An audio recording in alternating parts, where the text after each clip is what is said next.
Guys, I forgot about this. I'm proposing an all fire brick stove, and somebody may say, just like aesthetics, this looks like hell. But it looks like hell first of all because I burn these bricks 100 different ways. But you can get this. You can get a nice red fire brick. I tried to look online for this. I couldn't find it. It was kind of my supplier has these. I don't. It's hard to find, but they exist, guys. They have red fire bricks now that look just like real big bricks, and the stove would look nice. It's not going to look like hell like this, but it's a stove of all fire brick. You can put an outside layer on it if you want, but this is what I recommend. You find these nice red ones. Hey, it's Matt inserting this in the beginning. Let me list out all the things for just 45 seconds before I start the video. All the things I didn't do right. I didn't complete the stove. It's winter here, the weather's been strange, I have so many other things to do. I did not complete the stove, but I know this works. No doubt about it, it works. Two, so I didn't complete the stove, I can't show you the burn, which pisses a lot of people off when they come to this channel. Somebody bitched me out because I watched this video and there was no burn. There's no burn. But I'm going to make it up to you because I'm going to give this again, as usual, for the novice. Anybody can do this. Anybody can build this full-size masonry heater. It's a $10,000 savings if you can do it yourself. It works. It's a great stove, and I'll make it up to you by giving you all the details on the back end, even mixing mortar, everything you need to know if you're a novice and you want to build a full-size masonry heater and you have no prior skills. This is not the stove, and the text here is unrelated to what I'm going to show you, but it's going to end up looking something like this.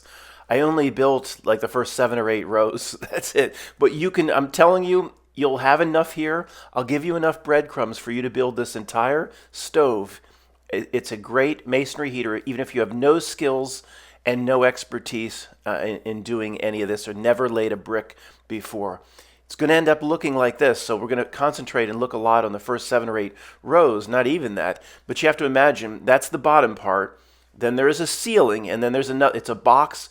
These Russian stoves are a box on top of a box. It's going to end up looking something like this and be quite tall in your house if you decide to build it. For the novice, the key to this stove is you need regular bricks or fire bricks. I'm proposing you do the entire stove in fire bricks that are perfectly symmetrical to one another and basket weave. In the U.S., typically only pavers do this and fire bricks do this. The one on top has to be exactly the same as 2 up and down. Exactly. If you do this with regular red bricks, it does not work out, which means you'd have to make hundreds of cuts on this stove. If you use a paver or a fire brick that is perfectly symmetrical, I mean perfectly, then you can make this stove very easily with no skills, no bricklaying ability, no lintels, no metal, no nothing. But this is absolutely essential. Regular red brick does not do this. It does not line up properly. We'll talk about the use of red brick instead of fire brick a little bit later. You may be able to get away with that. Whatever brick you use to build a stove like this, I'm suggesting it's all or should be all fire brick, but we'll talk about using red brick at the end. Make sure whatever brick you use, make sure it's one that absorbs and stores and holds heat. There are reflective fire bricks used for super high temperature kiln applications that don't hold any heat. If you bought them, this whole thing would be for nothing. It wouldn't store 1 ounce of heat. Most standard fire bricks, they absorb heat very well. They store heat very similar to a standard red or shale brick, but test it. Get a sample, put it in a campfire, whatever you need to do. Put it in your, you have a blue flame gas stove or whatever. Make sure you have a brick that gets hot and holds heat, and you haven't bought a reflective fire brick. Hey everybody, it's Stove Talk with Matt. I made this video a few videos back showing you that I partially completed this Russian stove or masonry heater that I was going to build.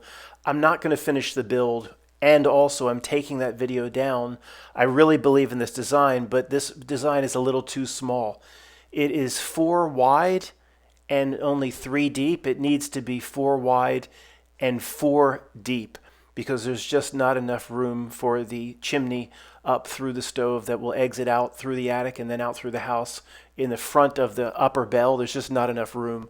So I'm also, guys, I'm going to give details instructions on how to build this.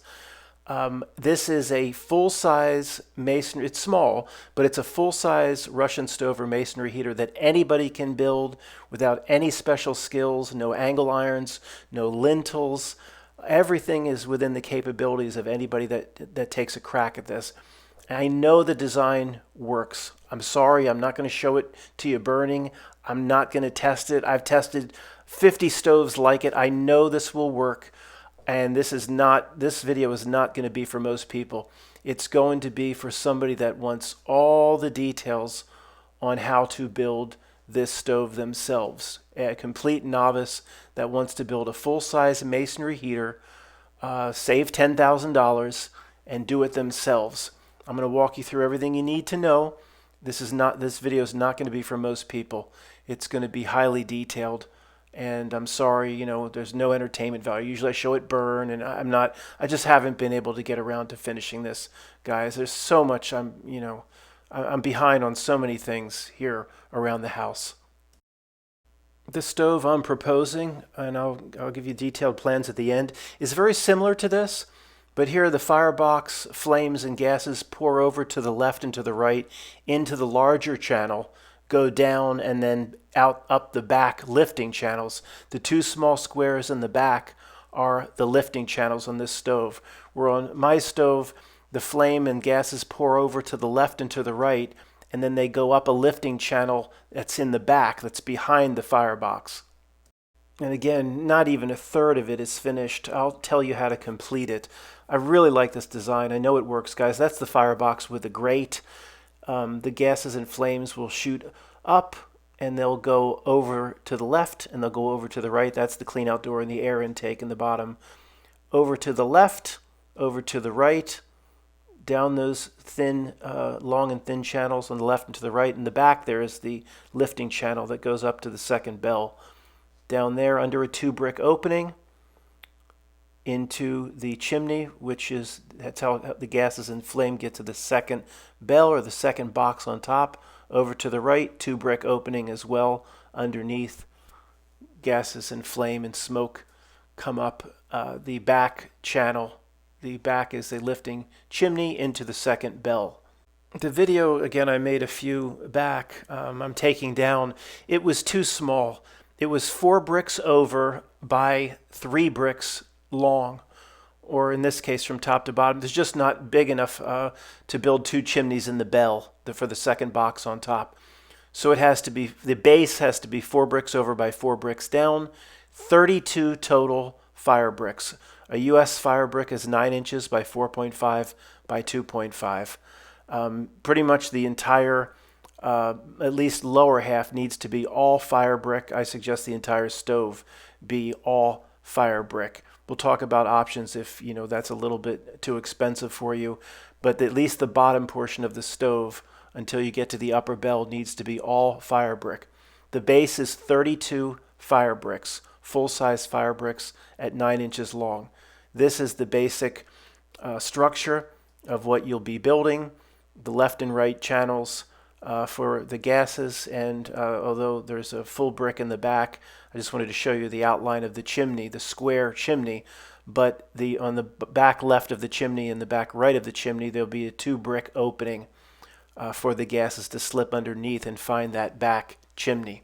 This picture here is not the stove we're looking at now and not the stove we're building. It's just to show you the principle as to how flames and smoke and hot gases get from the firebox into the side channels. My stove has channels on the right and left of the firebox. Here, the firebox, you can see the grate at the bottom of the firebox. This only has channels off to the right of the firebox, but the principle is the same. My stove, when the door is closed, the firebox is surrounded by walls on 4 sides and a ceiling. So, of course, you have to create a little gap or channel so at the top of the firebox, the flames, gases, and smoke can get into the left and right channel, which will be a similar principle to what's shown here. The top will be 2 half bricks opening, and I'm going to propose a smaller slit. Not a dry seam. We're not going to get into that. But this is, I'll show you many more pictures on the back end. Just want to show you this now and say this important point we'll touch on in detail a little bit later. One more thing very quickly. You see that the next step is to create a complete ceiling over the firebox. So again, the gases need a way to escape into the side channels. And my stove, like most Russian stoves, it's a box on top of a box. So this is not my stove, but again, this is the completion of the bottom box. Always has a ceiling and then a way for the gases to escape or to come into the top box. For my stove, it'll be that back chimney.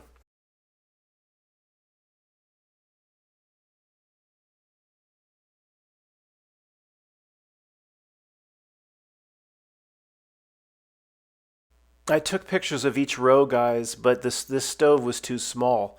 So we're going to have to make adjustments on the fly. From the first row there, 4 bricks over from left to right is correct, but it's only 3 bricks going down or from top to bottom. That's too small. Your base needs to be 4 over by 4 down or 32 total fire bricks, not what's shown here.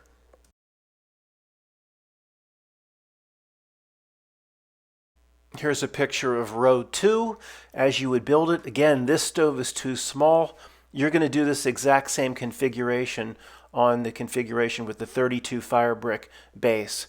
So you leave that back left and that back right opening because you need to build your 2 brick opening so your gases can slip under into your back chimney.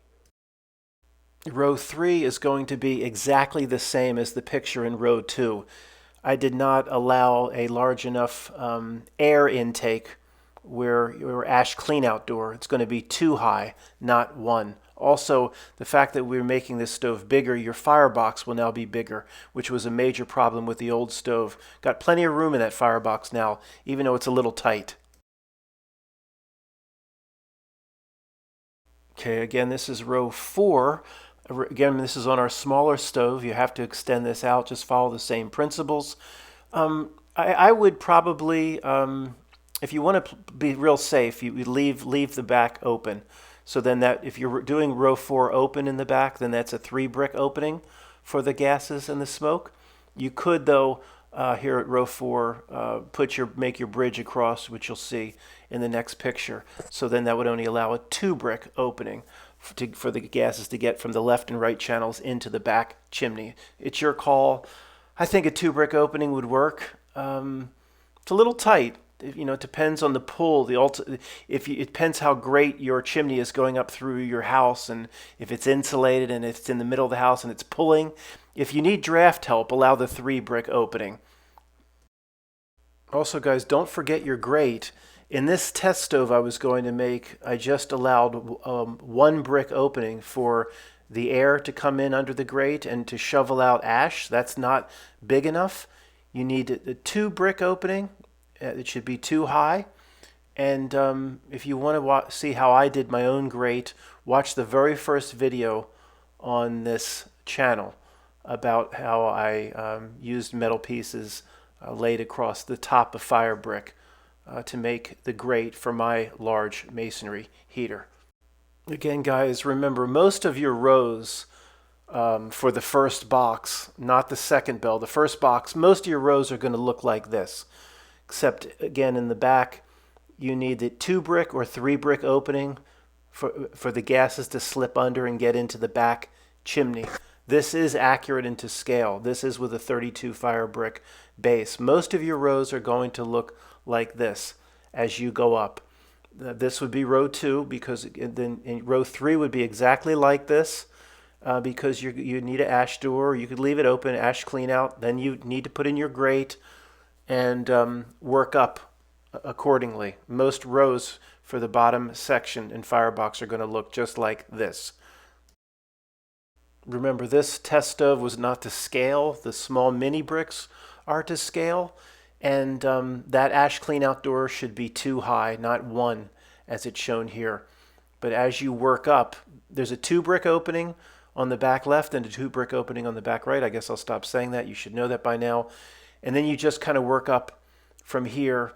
You know, it's really up to you as to how where you want to put your door. When you decide where you want to put your door, you'll start making an opening again in the front, a 3-brick opening, 3 high brick opening for the door in the front. I'll show you that video in just a second. And you know, you want your door. You know, you don't want it real low. It's better to have it a little bit higher up. And you want to have a high firebox. This, even though this is not the scale, your firebox is going to be a little bit longer than this, 1 brick longer. It's thin. You want it high. A high firebox will eat up smoke, and it'll be a very low smoke stove. It's up to you how many bricks you have, how high you can go. I'll make some recommendations at the end. Guys, this video here is not an exact row design. I just want to show you basically, you know, your firebox is still there. I'll show you in the next video. Your ceiling, everything will become a ceiling, except, you know, your back chimney will be built up. That back chimney will continue up high into the next box on top or into the next bell.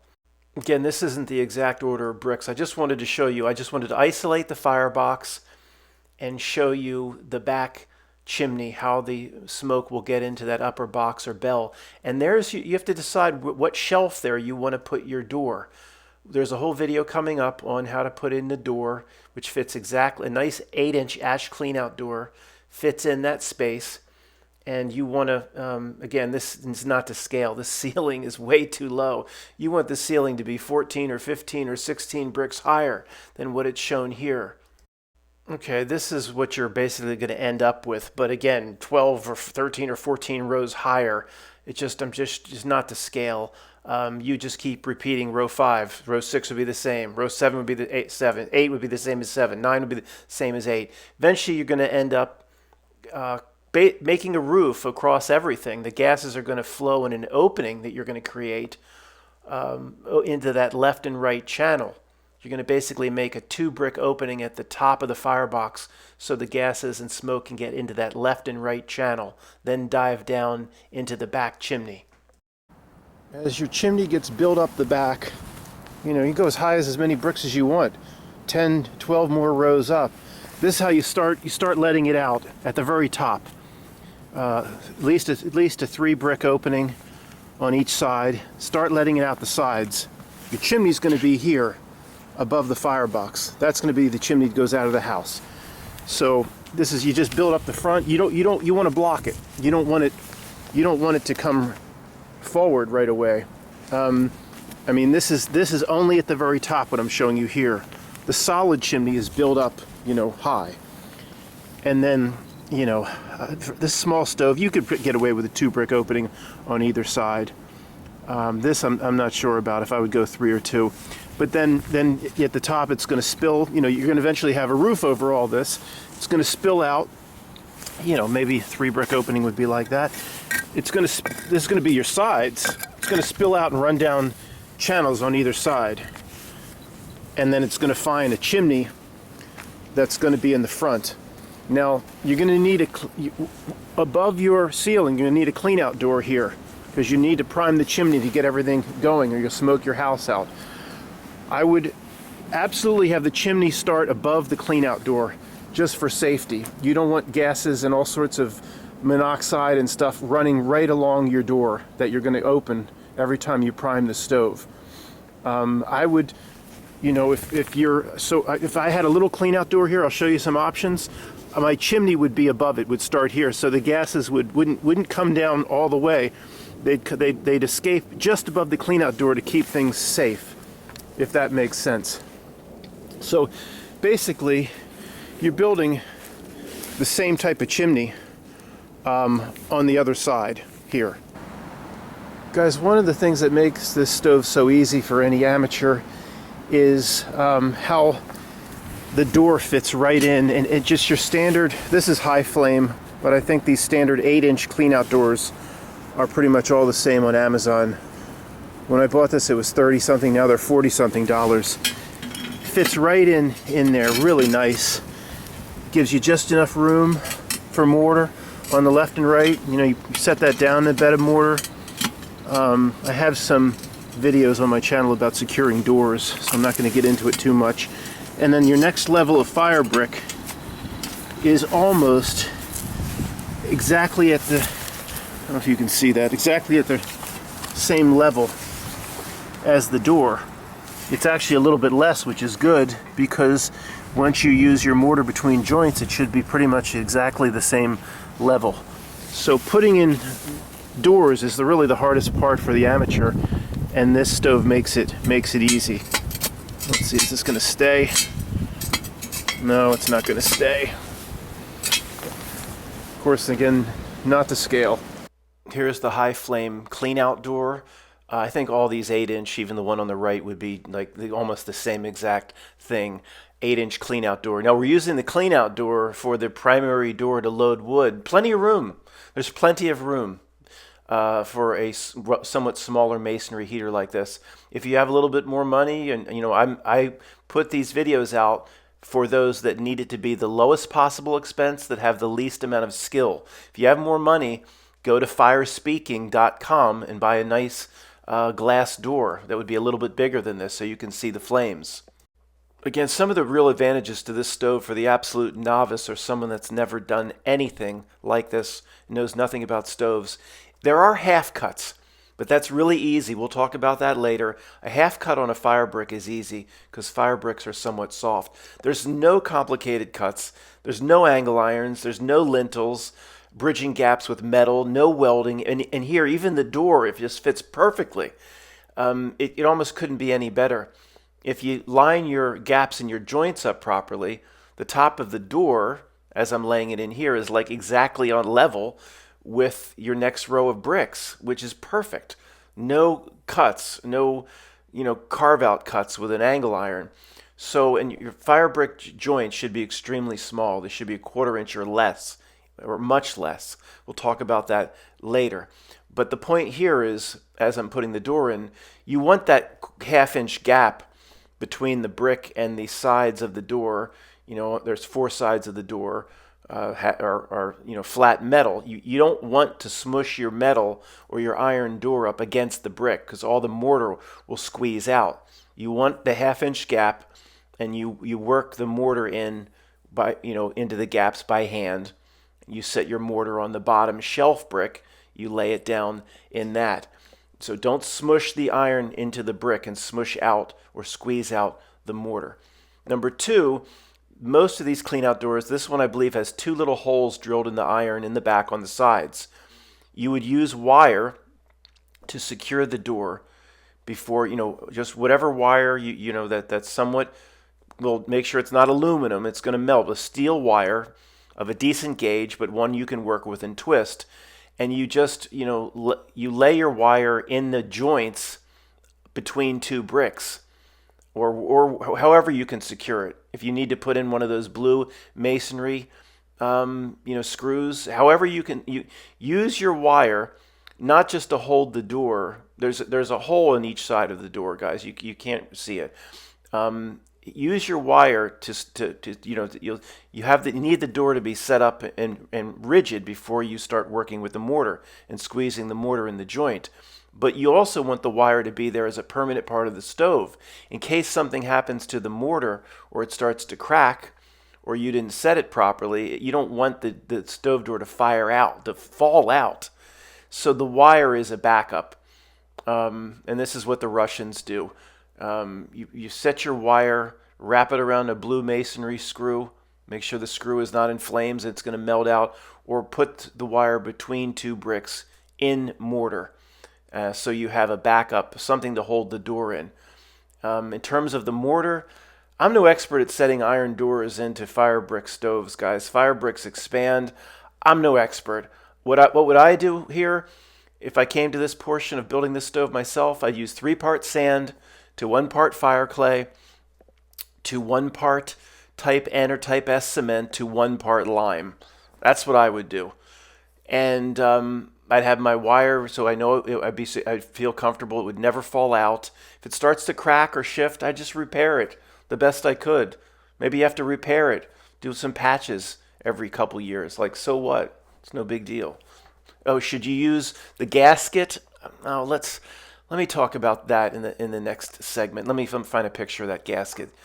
Would I use something like this for my door? No, I don't think I would. I don't think this gives you anything. This is more for iron stoves or North American wood stoves. I don't think it does anything for you. It's just one more thing. If the gasket cement separates from the gasket, or this rope type, it's non-flammable rope that goes around. The main thing with the door is expansion and contraction. The door expands at a different rate than the fire brick. Eventually, you're going to get cracks. I just think it's going to happen. I don't think this saves you from cracks.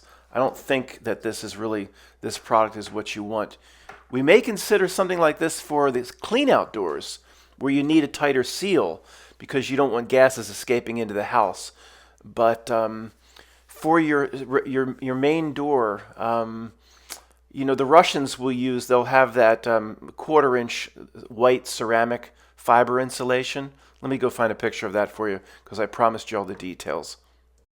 These master Russian stove builders will lay, I was going to say 1/4-inch. This looks like a 1/2-inch, this white ceramic, high temperature ceramic fiber insulation in the hole or along the square of which the door is going to be placed. But in this case, I think if I run this video through, there's no mortar. But see, his square that he's cut out is so perfect to the door. The door fits in tight. So that's if your door fit in super tight, you could get away with just having the 1/2 inch of ceramic insulation because it's tight to the bricks.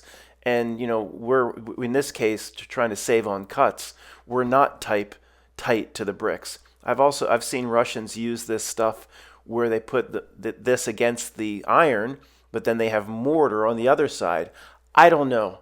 Let me show you the product. I'm not an expert at this. I would probably opt to not use it. Just put it in with 3 parts sand, 1 part clay, 1 part type N or S cement with a 1/2 a part of lime or something like. You don't need the lime. It might expand and contract a little bit better without cracking. And then just I would make sure my wire holds really, really, really tightly, and the wire is not in the flame, and the wire is going to hold up for 15 years. And if it starts to fall out, whatever, just put it back in again 5 years later. No big deal, right? If it falls out, put it back in again with new mortar. It's a 20-minute project. Big deal.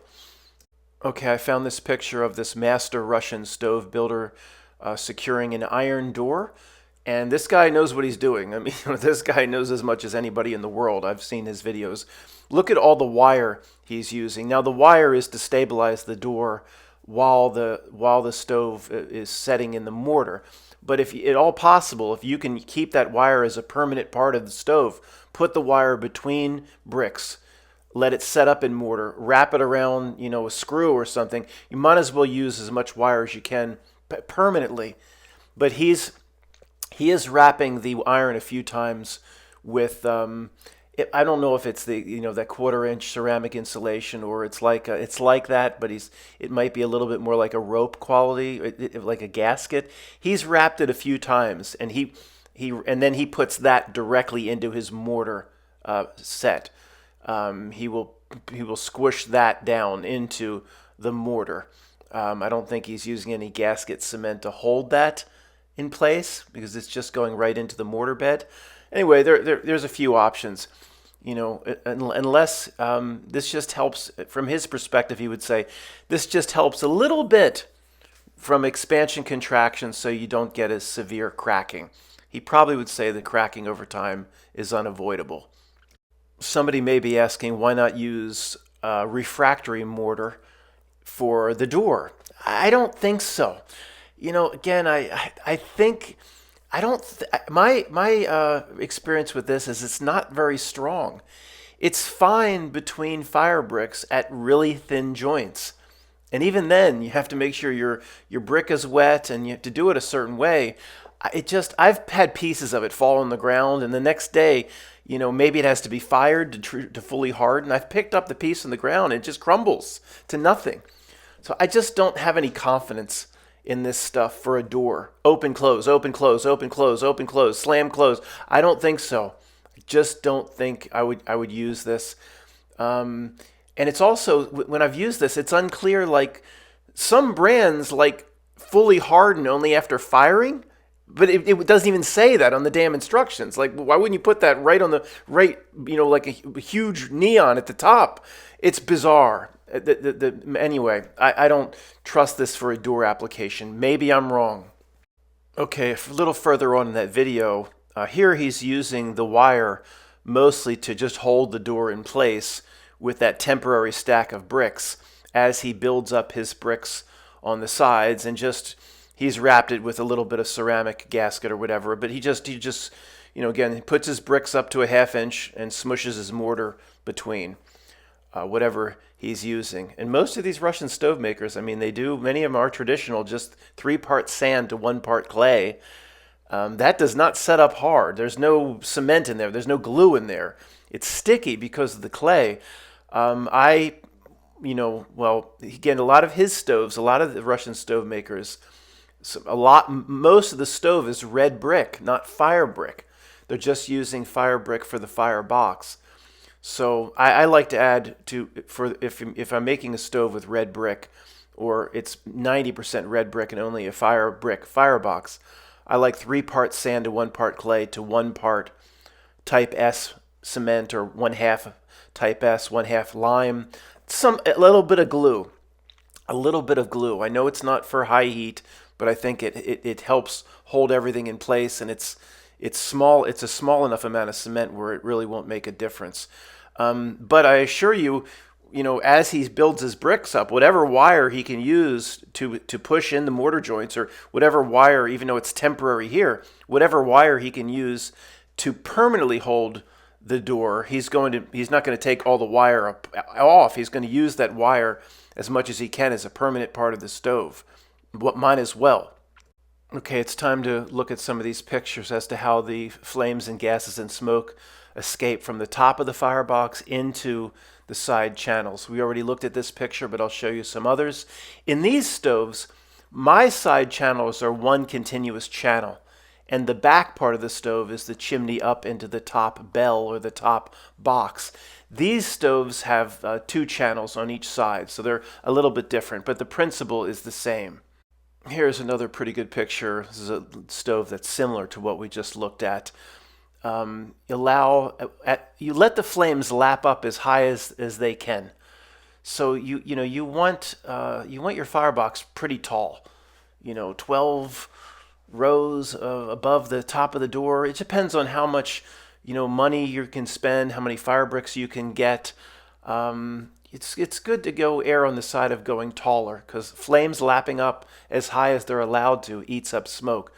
So again, there's going to be a ceiling placed on top of this as the next step, but you can see the person there in the back right of the firebox is the yellow brick of fire bricks.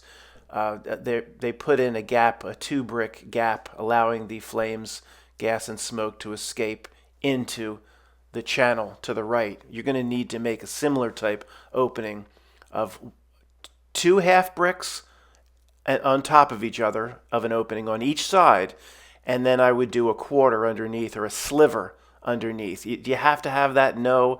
Is it a Russian dry slot? No. But I would do 2 half brick openings on each side, and then underneath a sliver or a 1/4 or an 1/8.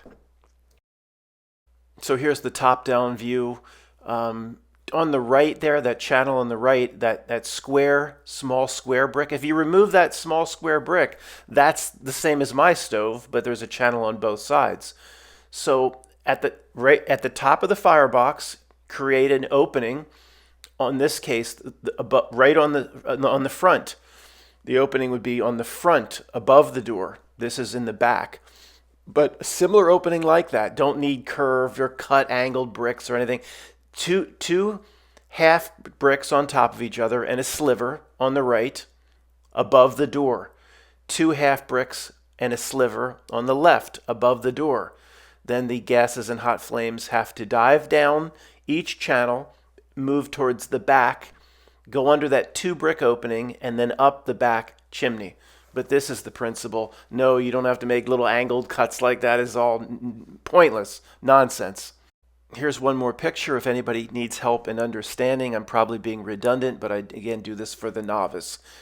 This stove, to the right there, that big opening, he hasn't put the door in yet. And some of these big Russian stoves have big, wide glass doors. So assume that's a door closed and that's a wall in the front. And then there's a wall in the back. There's your grate for the firebox. We have a grate as well. And then to allow the gases, in this case, to get into that, if you're standing in front of the door off to the right, allow the gases to get from the firebox into that right channel. He has, like we'll have it, 2 half brick opening at the top and a sliver below that.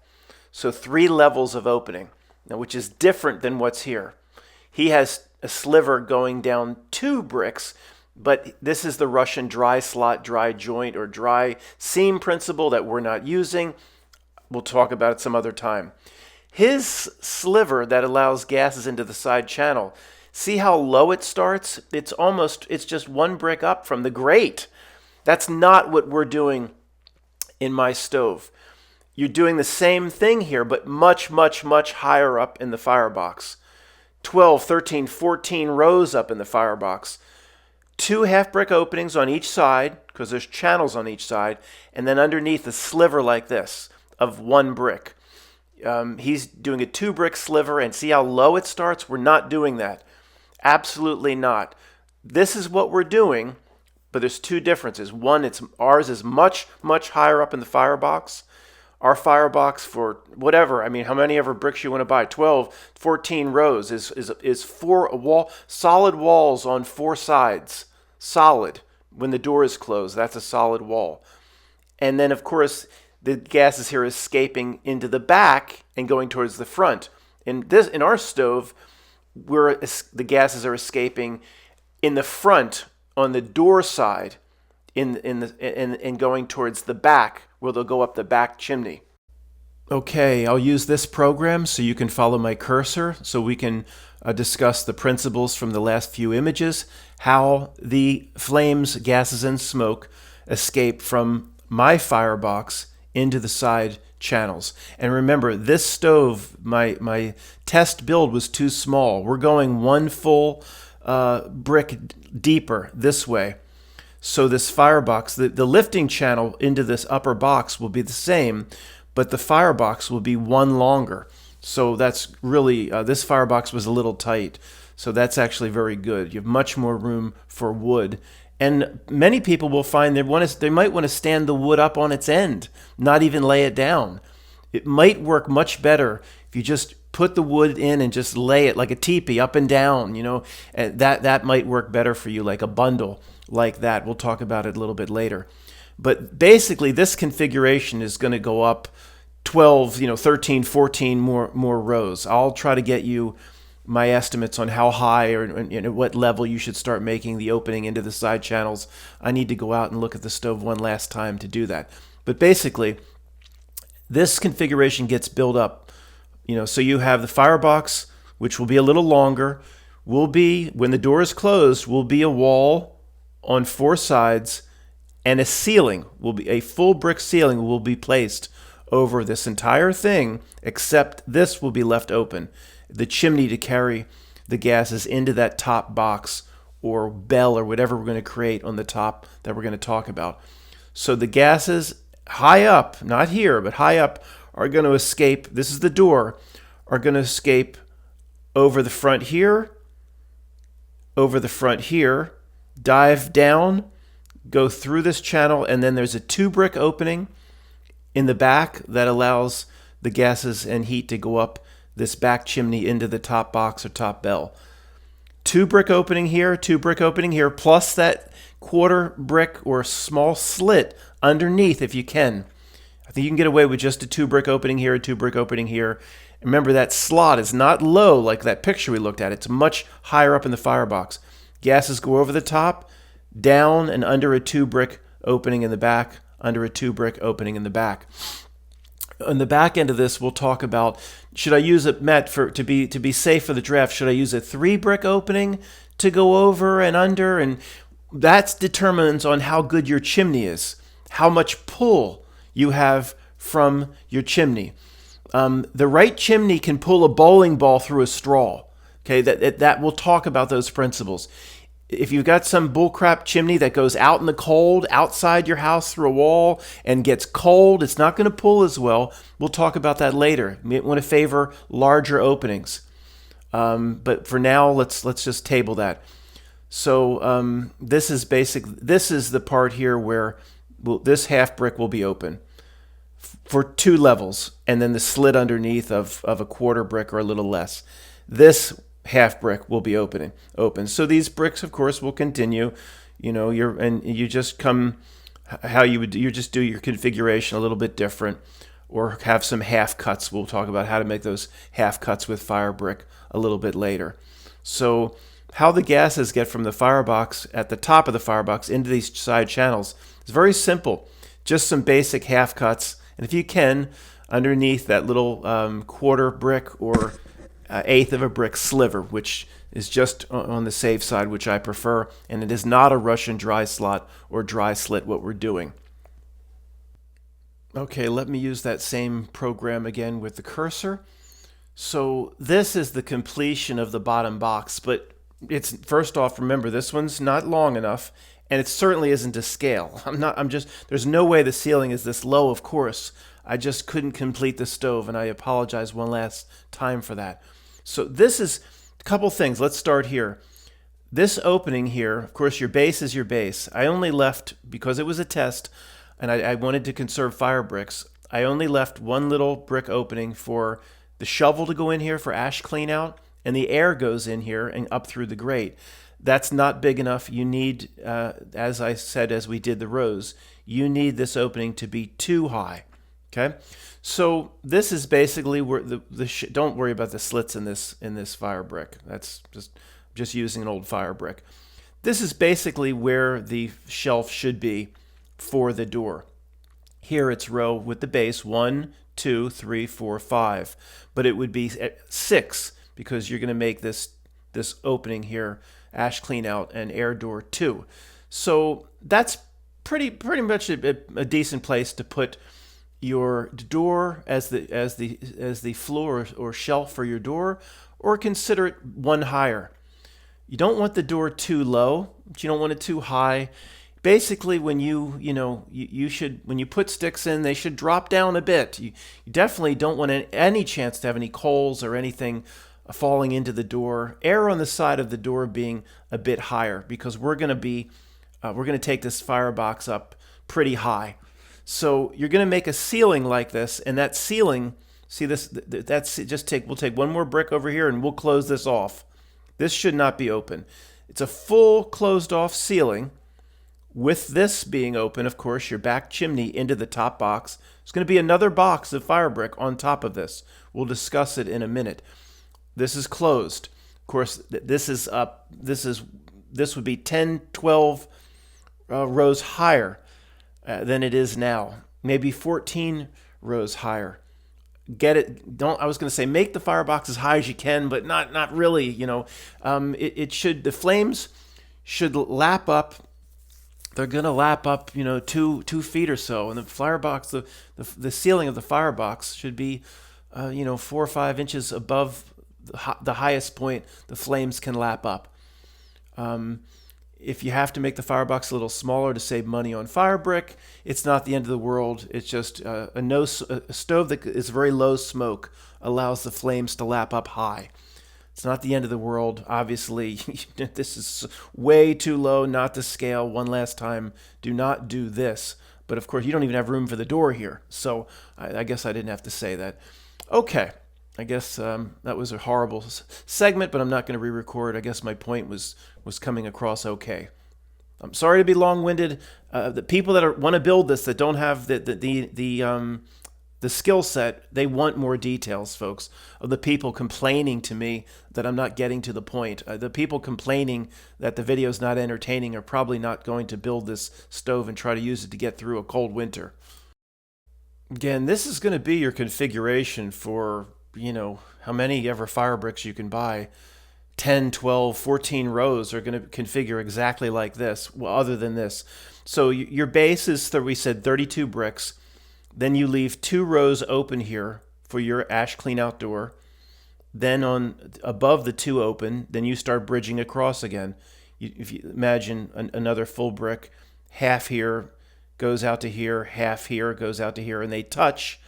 You bridge across like that, and then you go up 3, 4 more rows. Then you have your shelf for your door, and then you're going to have another opening like this, three bricks high opening for your door if you use that 8-inch cleanout door. If you buy a glass door from firespeaking.com, no, they don't pay me, you're going to have to make some cuts. Okay, this 8-inch cleanout door fits in perfectly. Glass doors, you're going to have to make some cuts with an angle grinder. But most of your configuration is going to look just like this as you go high up. Of course, above the door, then your bricks, you have half brick is on here, will extend out, half brick will extend out, and they will touch, and you'll go up to complete your wall that way. This configuration will be the same, except your 2 rows in the back here above this. Of course, you need 2 rows open for the gases to slip underneath into this back chimney. You need 2 open here to slip under. If you have a really good chimney, 2 bricks is enough. It'll pull. A great chimney, we'll talk about it on the back end, will pull through tight spaces.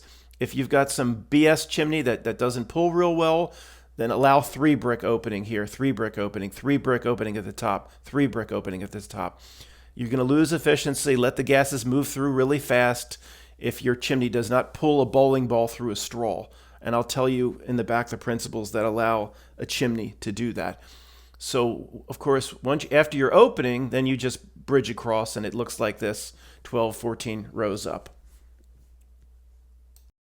Okay, we're finally in the top box, or the second part of a Russian stove, or the top bell. And you have options here at how you want to configure this. I'll tell you what your options are. But again, this is just my little mini bricks on top of my workbench. Imagine, this ceiling. This is a ceiling over that bottom box. Imagine this is 14, 15, 16 rows up, high up in the air. And we're just starting to construct the outline for the top box. Now, everything here is as it should be, except this doesn't look like it's open. Remember, the back of our stove is the chimney that allows the gases to come up into the top box. So everything here, this is a full ceiling over the firebox, except this is open. Imagine completely open, a tunnel all the way to the bottom of the stove. Of course, gases need a way to get into this top box. So the idea is we're going to build this configuration up how many of our fire bricks you have. It depends how many you have. You can go up 6, 7, 8, 9, 10 rows, whatever you want. You build this configuration up. And then when you start to run out of fire bricks, you need to let the gases, this chimney's going to go up, up, up, up, up. Need to let the gases escape out the left, out the right. So this, again, just like the same principle, what we did at the top of the firebox, this half brick will be open, this half brick will be open for 2 levels. The gases in hot flame, real high up now, will spill left and right, and then they will come and go under. This is the chimney out of the house here. And this chimney will be over the front, over your door, towards the front of this stove. So the idea is to push the gases all the way to the top, almost to the roof of your stove. Let them 2 brick opening on the left, 2 brick. They have to then spill or cascade down, stay in the upper box as long as possible. And then this is a chimney going all the way up out of your house. We'll talk about the options. But this is a 2 brick opening at the bottom. So this is at the top. So, 2 to 3 feet high, it can come through the opening. I'll show you a video of this in a second. Then it has to go 2, 3 feet down, the hot gases, and escape low. 2 brick opening, 2 brick opening. And then this chimney will go, 10 feet as high as it, or it will go 3 feet, and then it transition to a 6-inch stovepipe or an insulated pipe that will take it out of the house. I hope that made sense. Let me show you the video here, see if it helps a bit of what I recorded outside. As your chimney gets built up the back, You know, you can go as high as many bricks as you want. 10, 12 more rows up. This is how you start. You start letting it out at the very top. At least a 3 brick opening on each side. Start letting it out the sides. Your chimney's going to be here above the firebox. That's going to be the chimney that goes out of the house. So this is, you just build up the front. You want to block it. You don't want it to come forward right away. I mean, this is only at the very top what I'm showing you here. The solid chimney is built up, you know, high. And then, you know, this small stove, you could get away with a 2 brick opening on either side. This I'm not sure about if I would go 3 or 2. But then at the top it's going to spill. You know, you're going to eventually have a roof over all this. It's going to spill out. You know, maybe 3 brick opening would be like that. This is going to be your sides. It's going to spill out and run down channels on either side. And then it's going to find a chimney that's going to be in the front. Now, you're going to need above your ceiling, you're going to need a clean out door here, because you need to prime the chimney to get everything going, or you'll smoke your house out. Okay, let's talk about clean out doors and clean out doors to prime this stove so you don't smoke your house out. Again, imagine that this is the top box, there's the ceiling on the bottom box. Imagine there's 2 chimneys built similar to this, one in the front, one in the back. For the one in the front, above the door where you load the wood, you need another smaller clean out door. I don't think you have to use the same high flame door. I'd probably use something smaller and tighter. You don't want gases to escape out and make it unhealthy. Carbon monoxide, we'll talk about that later, hopefully. But you need a door to open it up and put in sticks and paper and light a fire for 3 or 4 or 5 minutes to heat up or preheat that 12 or 15 foot run to get the gases up through your ceiling or up through the roof out of the house. If the top 12 feet of chimney is preheated and hot, then the draft will be established, and when you go to light your kindling at the bottom, when you go to light the stove, you won't smoke your house out.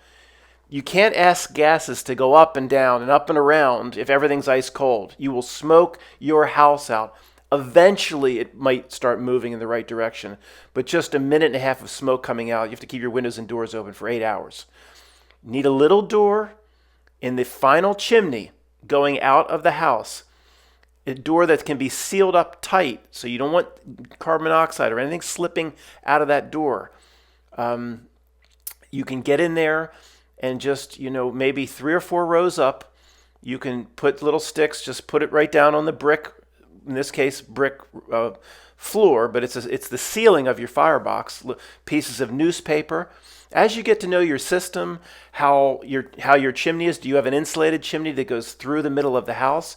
You might not need a lot of priming. Everybody's system is going to be different. If you have a chimney that goes up 3 feet, then goes outside into the ice cold, and then up another 10 feet in the ice cold, you'll need a ton of priming, or you'll smoke your house out. But you need that clean out. You also need that clean out door for chimney sweeping. Anytime, all the fly ash and hopefully you won't have much creosote if you burn hot with full air, but you're going to need to sweep the chimney once a year. So you need these clean out doors anyway. But the one above the firebox door in the chimney leading everything out of the house is the main one. You got to get in there, put little sticks, burn pieces of paper. You'll understand your system over time and how much you need to prime it. You'll also need little clean out doors on each side of this stove because the channels to the left and the channels to the right, from our point of view here, will fill up with a 1/2 inch or 1 inch of soot over time. It might, just a quick little shop vac in there once a year. Some people say even once every 2 years. But it will, and remember, you have a 2 brick opening at the back, and it will, your soot will start to clog that 2 brick opening. You need a way to get in there. On the cheap, you can put in a 1/2 brick. At the end, you can put in a 1/2 brick with just 3 parts sand to 1 part clay. No binder, no cement, no refractory mortar. And you put your 1/2 brick in, and then you just chisel it out once a year. Get some shop vac in there. In order for It depends on your shop vac, how your hose can go in. You might need the clean out door to be lengthwise so you can get that shop vac in there properly, or you can get a little mini shovel. If your clean out, I said on the side, but if your clean out door is on the side, you don't have a lot, it's tight space. How do you get in there and get the whole, is there a mini shop vac you can actually get in there? You got to think about that. Here's a clean out door from firespeaking.com. No, I don't get no commissions or royalties. $42. It's like a half brick. Again, on the cheap, you can go a half brick inserted last at the end. You make sure everything's structurally sound. You don't want the stove to rely on that half brick. You use little mini lintel or metal if you need to. I don't think you will. This stove will hold up on its own even if you pull a half brick out. I don't think you'll need any lintels or angle irons. But do it. Leave the gap and put it in at the end. 3 parts sand, 1 part clay, so you can just chisel it out and then put it back in every year or two. Or you could buy this clean out door.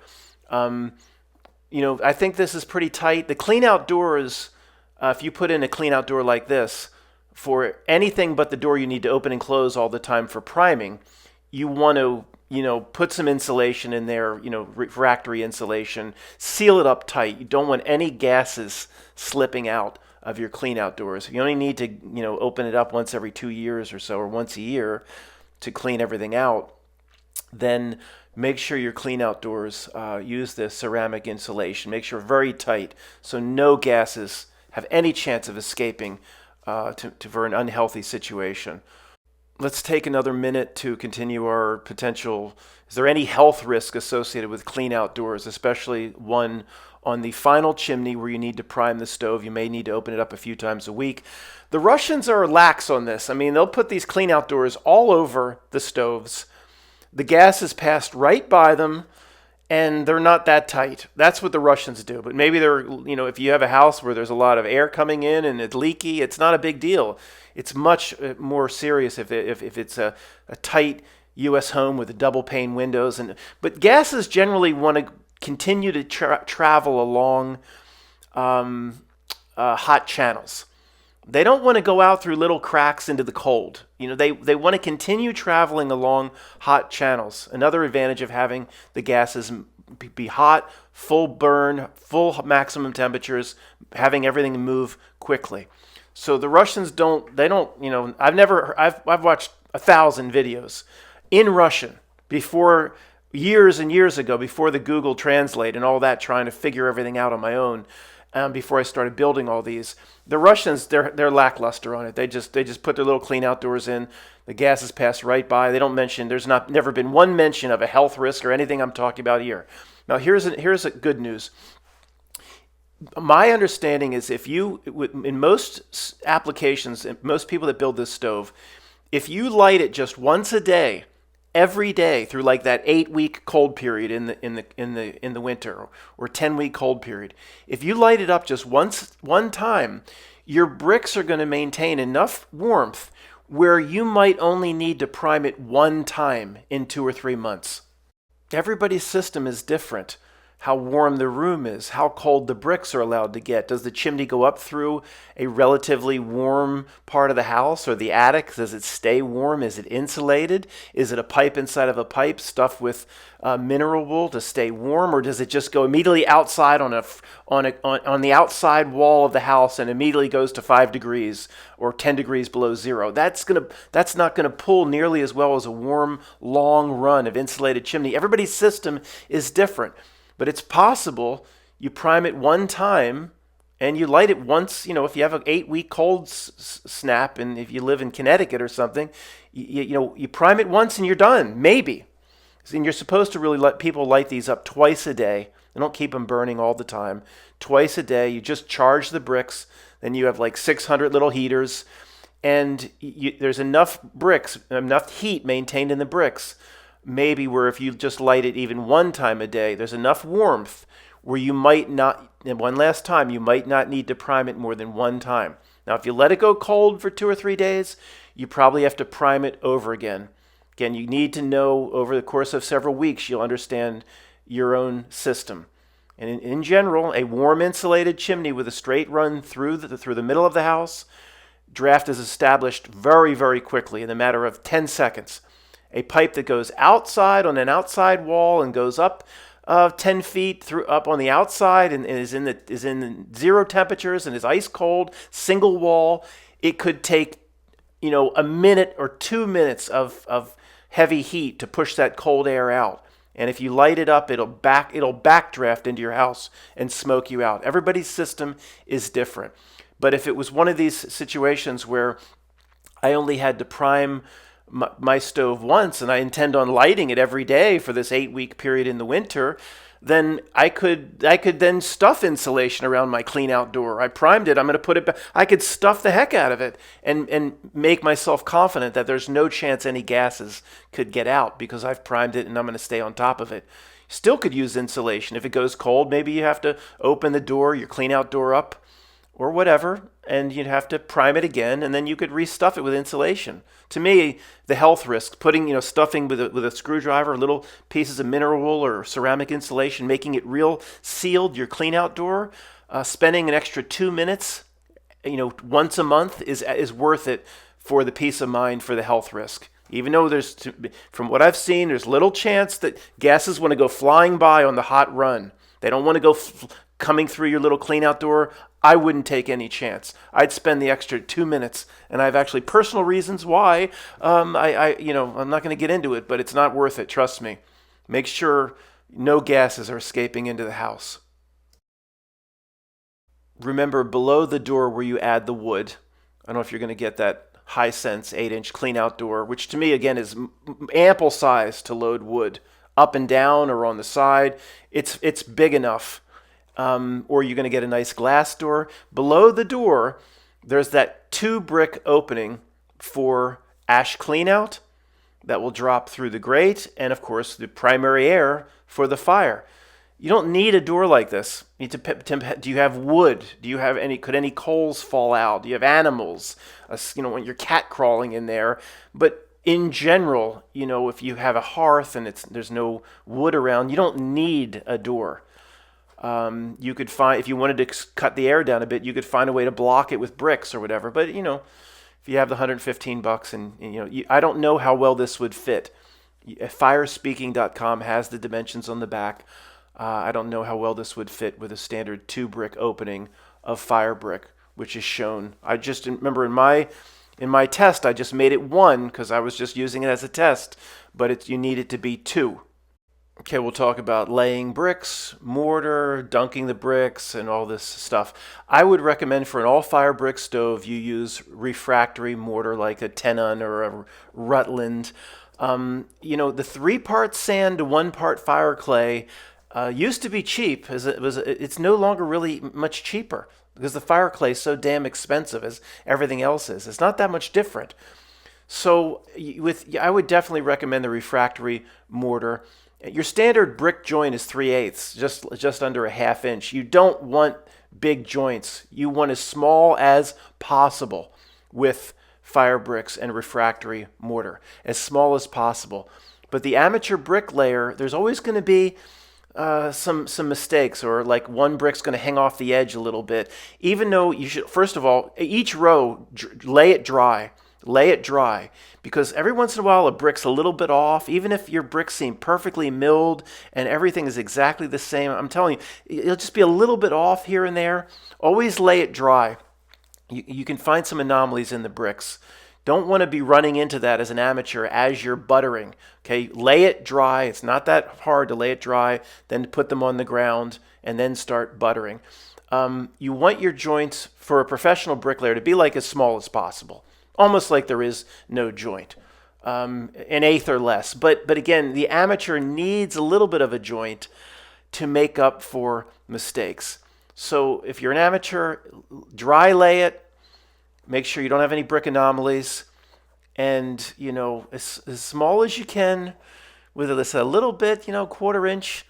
Hammer it down just a little bit to make up for any mistakes. I'm not sure how that's coming out. As you get more confident, then no one's going to, if you have 1/4 inch joints at the bottom, if you could go to a 1/16 of an inch, no one's going to notice if they get a little smaller as you get better as you go up. The rule is as small as possible. Number two, you want to dunk. Most fire bricks are extremely porous. They will suck the moisture out of your mortar. You want to dunk them, not a little spray bottle, spray. No, dunk them underwater, hold it underwater for 5 or 10 seconds, drip it off, and then butter. Do not just spray, and absolutely not dry. Now, I'm not an expert on this refractory mix, but some requires it to be fired or heated up to fully cure or to get real hard. So that you want to check with your manufacturer on that. How quickly do you want to light it? Do you need to light it within a certain period of time for it to fully harden up? What else did I want to mention regarding? I saw a real interesting. If you want to keep working and have everything stick, I saw a really interesting video from a Russian stove builder where for the refractory mortar, his joints again were very, very small. Use your rubber mallet, hammer it down. Of course, every brick, you check the level on the front, you check the level on the side. Check the level on the front, every single one, every single brick. Butter them, do it one, if you're an amateur, one brick at a time. Butter, put it in, hammer it down tight, check the level. It's just, if you're an amateur, we'll put that mortar down on 3 feet at a time. It's not going to work out for you, trust me, if you're an amateur. One brick at a time if you're an amateur. And what this Russian did, if you want it all to stick and you want to keep working, he dunked the fire brick, 10 seconds. It's very porous, you'll see little bubbles. Put on a thin layer of refractory mix. Then immediately scrape it off. Puts it back in the tub. Then puts it back on immediately. Then squeezes his bricks, hammers down with a rubber hammer. Then within 5 seconds, he picks both bricks up and they stick together. There's something where you get it wet, you put it on, and you immediately wipe it off. It gets in the little pores, and then you put a thin layer on. It sticks like immediately.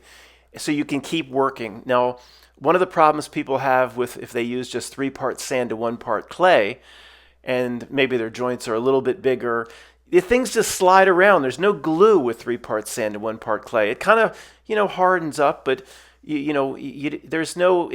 just slide around. That's why for my Firebox, for my big masonry heater, I added a 1 part type S or type N cement. Because then just in 10 minutes, things start hardening up like glue. So again, this slide around factor might not be an issue if your joint is only 1/8 of an inch. But if you really want it to stick right away, maybe you'll waste a little bit of mortar, but if you put it right back in the bucket, and it takes a little bit longer, but it's incredible. Dunk it, put it on, scrape it off. It's in the pores then reapply it. Okay, it takes a while. But it was pretty amazing. And I tried it myself once, and they just stick together immediately. Next topic, using regular red bricks to build the stove instead of fire bricks. A few factors, will it hold up, etc. Number one is you need them to be completely symmetrical in basket weave. Remember, 2 up and down is exactly the same as 1 laid on top. Regular red bricks don't do this. They're always a bit off, which means hundreds of cuts. So if you can make hundreds of cuts, great, but this is for the novice. So pavers, shale and clay pavers usually line up perfectly, but they're smaller than the fire brick. They're 4x8, but they do line up in basket weave perfectly. If you use a bunch of pavers sitting around and they're mostly clay and shale, you can build a stove. Some would say, why not just build it? I have all these bricks here. It's mostly free. I've got to buy the door. It's a little expense. Yeah, why not try it? Because the old days, all these old Russian stoves, they didn't have any fire brick. They still don't have fire brick in certain parts of Siberia, and they didn't have fire brick 60, 80, 100 years ago. They've been building these stoves in Europe for hundreds of years. But their brick was more clay. It was better for high temperatures than it is now. Here's the thing, even though these bricks are fired to 1,800 degrees, they don't like fast, rapid shifts in temperature. A clay brick will hold up if it basket weaves perfectly. I guess they're a mix of clay and shale. If you heat it up slowly and cool it down slowly, I think it'll last a while. The more clay and the older your brick, the better, I've found as well. So I've done a lot of stove tests with these pavers in the outside in the bitter cold, and I've cracked a few, not too many. You heat them up slowly. You keep them. I think the old Russian stoves survived hundreds of years because once they were heated up, they were burned every day for 6 months in a row. They weren't ever allowed to go cold. There was no rapid heating and cooling. They kind of stayed at a similar temperature. And if that's the case, red brick is fine. Heat it up slowly. The fire brick, you can heat it up to 1,000 degrees in 1 minute and throw water on it, and nothing will happen. The expansion properties, it has no problem. That's the difference between fire brick and red brick. If you have them free, go ahead, do it. It's going to be smaller. Your channels will be smaller because it's only 4x8. But this stove works. Maybe with regular red brick, if you adhere to these principles and not overfire it, keep the temperatures as consistent as possible, etc. Which brings us to the most important part of this discussion. The chimney is always the most important part. It's almost never talked about in stove videos. The chimney is 70% of everybody's system. At some point, and this will relate to, do you need those 3 brick openings or do you need 2 brick openings? Can your chimney pull a bowling ball through a straw? At some point, your masonry chimney or stove, your masonry part of your stove, will connect up to a stove pipe, just like this. And that stove pipe from the top of your stove, is it, number one, going up directly through the house? Is it staying warm? A warm chimney pulls a bowling ball through a straw. Is it double insulated? Is it a pipe inside of a pipe like this is? This is a 6-inch pipe surrounded by an 8-inch pipe stuffed with mineral wool. It heats up extremely fast. It's insulated. It pulls like crazy. If you have this sort of thing going up through your attic outside, you could have, if most of it's insulated, the part going up through your roof can be, 3 or 4 feet of just single wall. That's okay, because if you have a big 8 to 10 foot insulated hot section, it's going to pull like crazy. Then you can get away with just those 2 brick openings, smaller gaps. And, you don't need the 3 brick openings we talked about. If you have a pipe that goes up the top of your stove, then to the right, out the wall, and then up another 10 feet in the freezing cold, up through the roof, that's going to struggle. It's almost, they need to be insulated as much as possible too, but it's very hard. You can insulate them. You can do a pipe inside of a pipe, even if it goes outside the wall and up, but it gets cold. It's not going to pull as well as something goes up through the middle of the house. You might want to consider 3 brick openings, having the gases move through the stove more quickly, escaping more quickly. Fine, your efficiency goes down. It doesn't matter if it starts to back up. It's all for nothing if it starts to back up. So again, a straight pipe, insulated, 6-inch stove pipe surrounded by an 8-inch or a 10-inch, like a dryer vent pipe or whatever, stuffed with mineral or galvanized pipe. It doesn't get that hot. The galvanization is zinc, shouldn't burn off. It's dangerous when it burns off, but it's insulated between. It shouldn't burn off. Insulated, you could pour perlite in there. You could stuff it with mineral wool. If you could get an 8-foot straight run of insulated pipe like this, it will pull like crazy. Then you can do the smaller passages inside your stove. I don't even know if a masonry heater like this, where gases are asked to go up and down and around, and I don't even think you should even be thinking about a stove like this if you have single wall pipe that goes outside through the wall and up into the freezing cold. It's just not going to be good for you unless you can, before you go out the wall into the freezing cold, unless you could get a good 6, 8, or 10 foot run of insulated pipe to get that draft going, that momentum that will push and pull everything out. And finally, let's talk about the grate. Most Russian stoves, even for the master stove builders today, are grate stoves where the air comes through the ash cleanout door up through the fire. And fires burn very, very hot that way, but the wood burns very, very quickly. Again, the concept behind these stoves is to burn them at super high temperatures just for an hour and a half in the morning, and then an hour and a half at night, Yeah, you're going to have to keep lighting fires. That's the concept of these stoves. You don't have coals. And oh, I don't want to have to relight the fire. I want coals like my iron stove. They're lit in the morning and at night, super high temperatures, lots of wood packed in. The wood burns out in just an hour and a half. You don't have coals. You have to relight. But you charge the bricks. You charge how many of our bricks you can put in here. Mass, weight, 500 bricks, 600 bricks. You charge these bricks up to most of these bricks aren't going to get over 100 degrees Fahrenheit, 120 degrees Fahrenheit. Some will go much hotter, but that's okay. You have 600 or 700 little 120 degree heaters. That will radiate out a ton of heat in the house for 8 to 10 hours, even a smaller. This is a small masonry stove compared to most of the big Russian ones. So you don't want, hardware cloth, half-inch hardware cloth as your grate. That's just for my test. But there, go back and watch the very first video or two on this channel where I carved channels, carved little lips or ledges into the fire brick and laid my rebar across, made my own grate. You could, if you had thin pieces of steel, you can get them from political signs. If you know they're steel and not aluminum, aluminum will melt, steel will not. A lot of political signs, the frame is actually steel. You can see them there's thousands of them in trash bins after elections. You could actually drill holes coming from the front. You could drill holes in the back part of the fire brick and the front. You could slide, the steel would stick out a bit. You could slide little, 14, 15, 16 pieces of steel through the fire brick. Then when it burns out in a year, just slide in more steel. If you had the holes drilled in the fire brick, there's a lot of different ways to do it. Also, what I like about that is, I was going to say you could top your stove off with coal. This would absolutely work with coal. But with coal, you need a shaker grate, or you need a way to pull the grate out.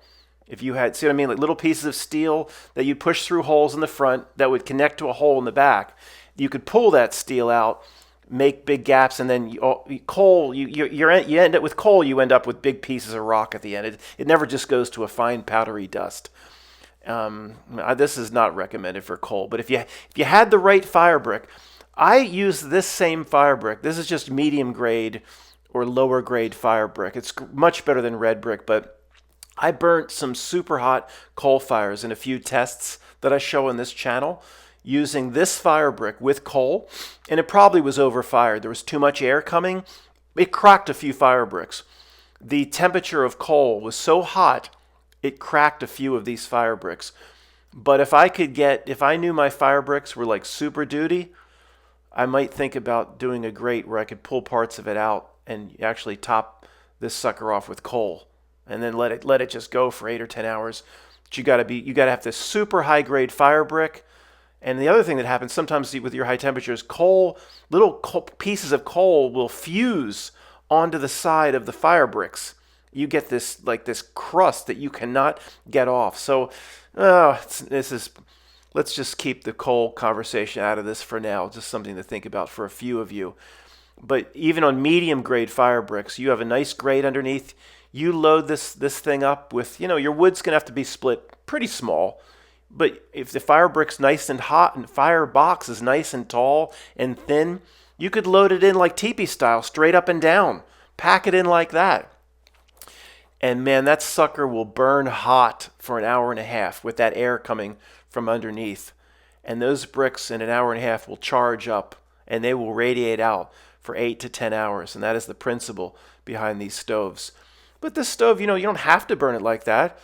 If you have a type of system, you have a great chimney that draws really well, and your door is your firebox is high, and your door is kind of not, pretty high up, and your flames, just when you open the door to add wood, your flames, your smoke doesn't want to come out. With this type of stove, if you have a really good insulated chimney that draws real well, I don't think the smoke will want to come out. You could keep this going, you could keep adding wood to it. There's no rule that says you just have to burn it for an hour and a half in the morning and an hour and a half at night. When you open that door, if you don't get smoke out, Firebox is tall, thin, great pulling chimney. Keep adding wood to it. Keep burning it. I mean, you don't get too much out of that because these fire bricks, the radiant heat of the bricks can only radiate out so much. So you end up wasting a lot of efficiency that way. It's not like you're getting more out of it the more and more wood you add. There's only so much charge of heat you can put into these bricks. But I think you could keep it going. There's different ways to burn it. And if you have a glass door and you like the look of that, you could keep the fire going for as long as you want in something like this. So guys, I think that is absolutely everything, because I screwed up on the original design and I didn't burn it. I wanted to make it up for you in the back end and provide you with all the details. Again, for the novice, or I'm trying to, whatever the 20,000 hours I put into this, I'm trying to save you hundreds and hundreds and hundreds of hours of research by putting all this in one place. So sorry to the person that says I should get right to the point. No, the person that wants to build a stove and have it work for 15 years and have everything right and heat and get through the winter, they're happy about the details. Person that told me to just write it out and get to the point. That's not what people that are going to actually build this want. Thanks for being here, guys.